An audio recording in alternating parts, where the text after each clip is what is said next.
kasih Anda masih bersama kami.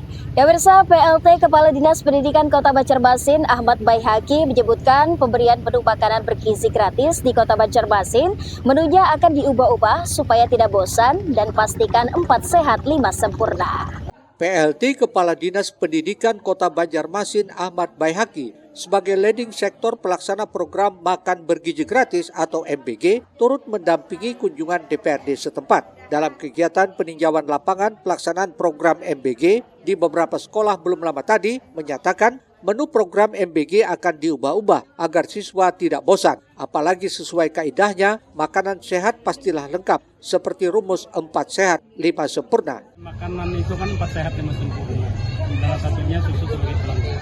Kita sudah menanyakan dengan Badan Uji Nasional perwakilan di Banjarmasin, ada 2 orang, Pak Wahyu sama Pak Ibu Dewi. Kita tanyakan kemarin, katanya itu menunggu informasi dari pusat, kemungkinan dari Bandung sebagai yang menyesuaikan yang khusus digunakan untuk makan bergizi gratis. Kita ketahui selama ini kan pelaksana adalah dari Badan Uji Nasional. Jadi untuk vendor pelaksana pihak ketiga memang kita tidak mengetahui selama ini. Tapi setelah berjalan ternyata kita tahu bahwa ada pelaksana memang dari pihak ketiga. Salah satunya adalah Pak Sadi.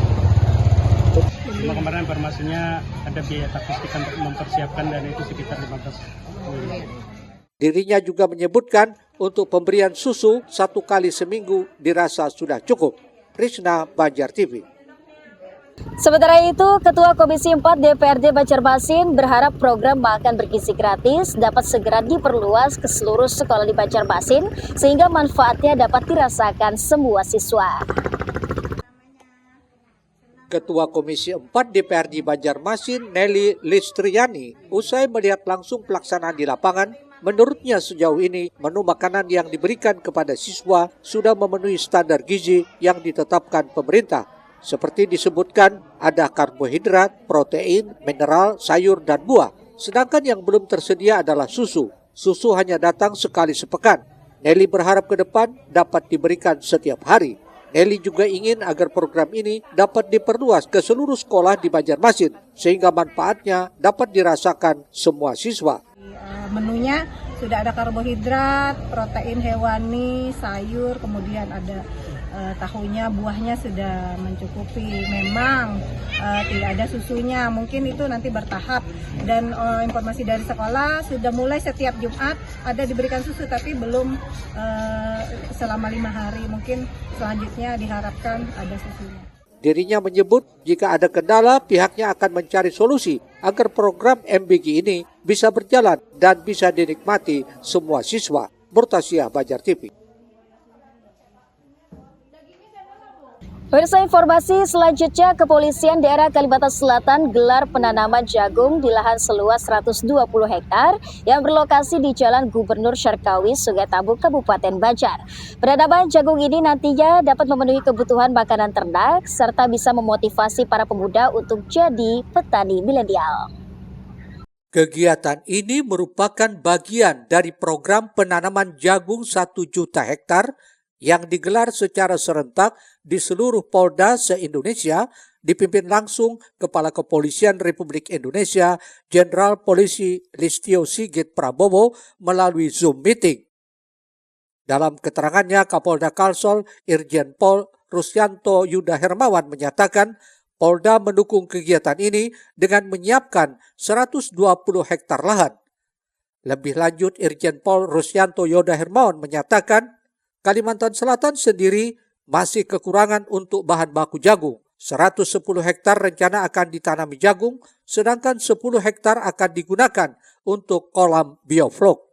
Lebih lanjut, Kapolda menyampaikan harapannya dengan penanaman jagung ini nantinya dapat memenuhi kebutuhan makanan ternak serta bisa memotivasi para pemuda untuk bisa menjadi petani milenial. Di lokasi ini kita menyiapkan lahan 120 hektar. Nanti ditanam jagung rencananya 110 hektar, yang 10 hektarnya kita buat untuk kolam bioflok. Potensi hasil untuk kita sudah berkoordinasi dengan beberapa apteker ya. Itu masih banyak kekurangan untuk jagung.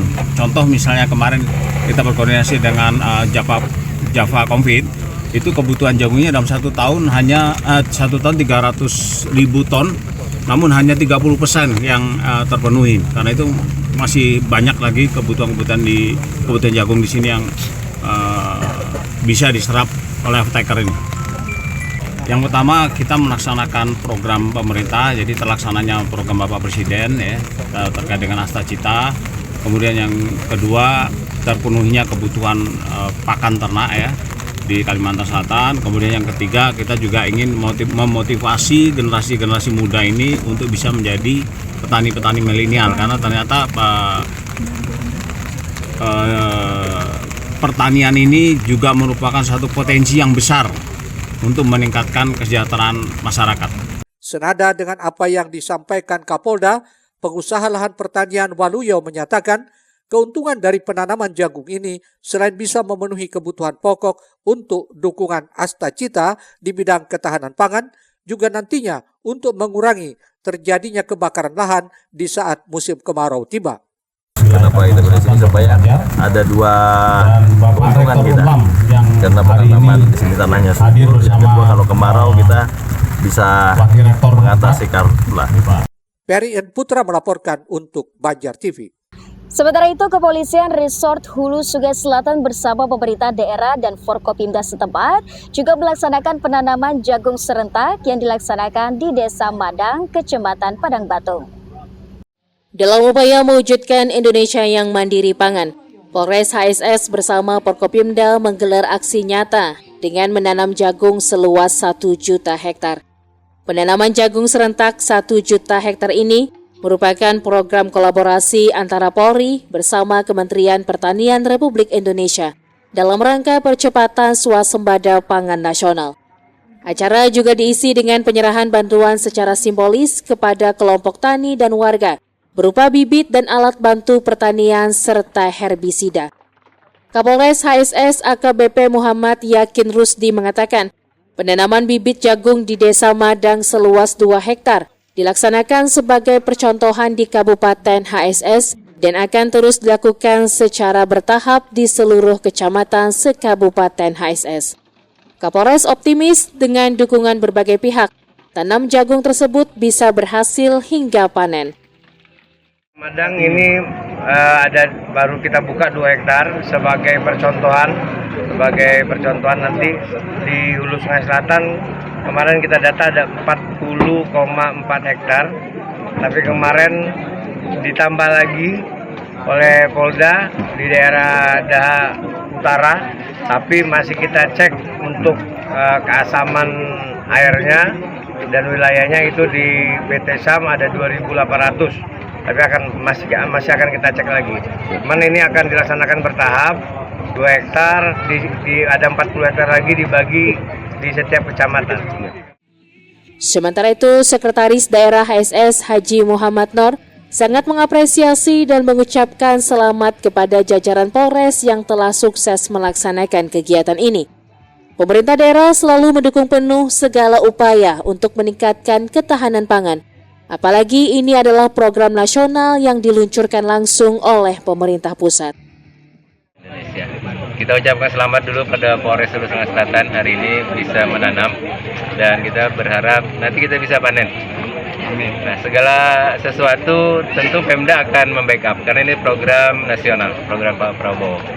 Tidak hanya tanam jagung, petak sawah juga harus kita dukung, termasuk yang lain-lain. Insya Allah kami dengan seluruh jajaran dinas akan terus berdampingan untuk mensukseskan program ini. Dan harapan kita masyarakat bisa membantu, kelompok-kelompok tani bisa membantu untuk menanam jagung.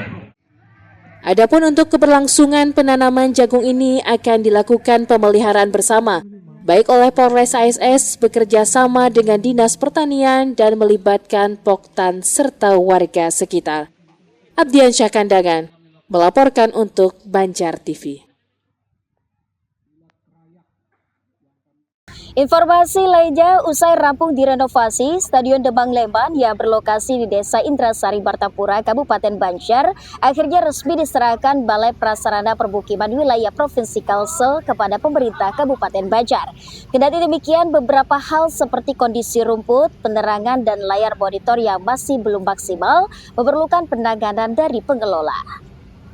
Penandatanganan berita acara serah terima operasional terkait pengelolaan Stadion Demang Lehman dilakukan Bupati Banjar Saidi Mansur dan Kepala Balai Prasarana Pemukiman Wilayah BPPW Kalimantan Selatan Denny Surya Marta bertempat di Stadion Demang Lehman, Desa Indrasari di Martapura. Serah terima aset dilaksanakan usai pertandingan persahabatan antara BPPW Kalsel melawan Manis FC sekaligus uji coba rumput Stadion Demang Lehman. Stadion kebanggaan warga Kabupaten Banjar tersebut kini dilengkapi sejumlah fasilitas unggulan seperti area pemanasan dalam ruangan, ruang medis, ruang pers, hingga teknologi video assistance referee. Kendati demikian, beberapa koreksi tentunya harus menjadi perhatian pengelola ke depan. Bupati Saidi Mansur menyatakan pengelolaan stadion akan dilakukan langsung oleh Pemkab Banjar melalui Dinas PUPR. Saat ini mungkin kita kelola sendiri dari pemerintah Kabupaten Banjar. Mungkin teknisnya untuk mungkin bertanya-tanya mungkin dari sepak bola profesional seperti Barito dan segala macam, mungkin teknisnya di Dinas PU. Dinas PU Pak ya yang mengelolanya Pak ya. So rumput Bupati kayak apa? Rumputnya mungkin ada koreksi masih kurang rata lah, masih ada yang benjol-benjol. Prioritasnya rumput, tapi komitmen pemerintah Kabupaten Banjar juga traffic lane akan kita adakan nanti. Jadi enggak tanah ada berbatu seperti. Tadi layar kelihatannya ngeblank juga. Ada beberapa mungkin kurang panas ini ya Pak Dini ya, mungkin dari ininya memutarnya harus panas dulu mungkin 1 jam sebelum digunakan. Tidak ada masalah, kan sudah lebih lancar. Saidi juga menegaskan pemerintah Kabupaten Banjar berkomitmen mendukung dan menyambut baik kegiatan olahraga profesional seperti dimanfaatkan kembali oleh PS Barito Putra. Ahmad Ramadhani, Banjar TV.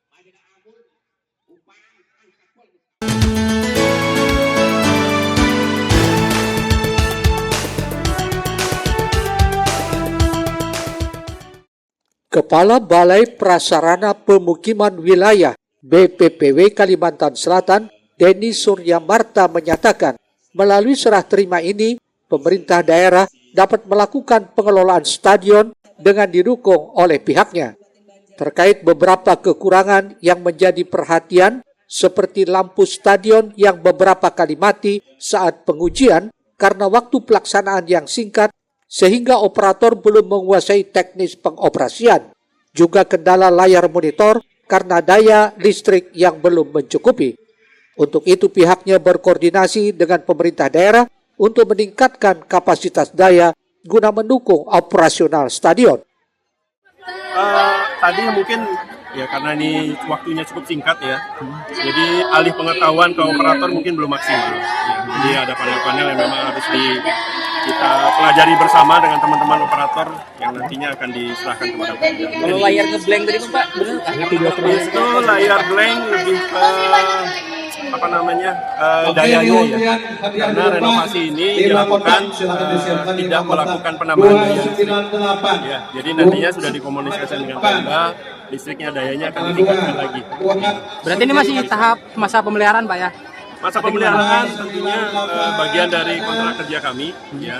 Tapi dengan adanya aplikasi serah terima ini, Pemda sudah bisa melakukan pengelolaan dan tentunya juga bersama-sama bertanggung jawab terhadap penggunaannya. Oh, berarti sepenuhnya ke Pemda berarti Pak ya? Tidak sepenuhnya, tidak bersama-sama ya. Karena tentunya fasilitasnya harus dipergunakan. Tapi dengan adanya penggunaan tentunya ada resiko-resiko. Gitu ya. Kalau resikonya nanti timbul akibat penggunaan, ya tentunya kita bersama-sama Pemda bisa memulihkan. Tanggal 25. Jujur saja itu di luar wewenang kami, gitu ya, supaya tidak salah nanti karena memang kerjasama Barito itu dengan Pemda. Sedangkan kami dari Kementerian PU tentunya selesai pekerjaan kita serahkan ke Pemda Kabupaten Banjar. Jadi dengan dengan Barito Putra itu kewenangan sepenuhnya dari pemerintah Kabupaten Banjar. Renovasi Stadion Demang Lehman sendiri menelan anggaran 100 miliar rupiah bersumber dari dana APBN. Ahmad Ramadhani, Banjar TV. Pemirsa, usai perwara berikut ini jelang peringatan Hari Pers Nasional. Informasinya hadir sesaat lagi.